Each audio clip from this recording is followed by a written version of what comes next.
Le traitement de l'infarctus du myocarde comporte des antidouleurs, le plus souvent de la morphine, des médicaments à base de Valium pour lutter contre l'angoisse et l'oxygénothérapie.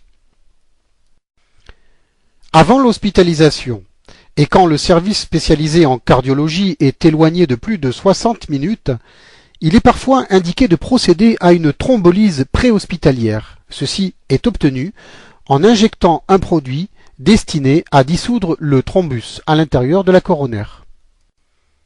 La mise en place d'un stent, petit ressort ayant pour but d'agrandir le calibre d'une coronaire sténosée, est quelquefois décidée par les cardiologues. La technique est la suivante. Il s'agit de faire pénétrer un cathéter à l'intérieur de l'aorte en direction du cœur et en passant par l'artère fémorale tout d'abord. Le cathéter progresse jusqu'à la crosse de l'aorte, en direction de l'ostium, c'est-à-dire de l'orifice de la coronaire qui est situé à la base de l'aorte.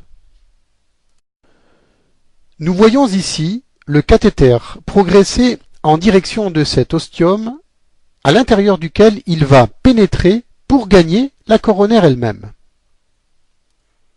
Pour mieux comprendre, visualisons de l'extérieur le trajet de ce cathéter à l'intérieur de l'artère coronaire gauche et approchons-nous de plus près.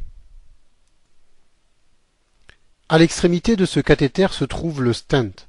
Son déploiement va permettre d'agrandir progressivement le calibre de la coronaire, permettant ainsi de nouveau au flux sanguin de passer normalement et donc d'irriguer le myocarde.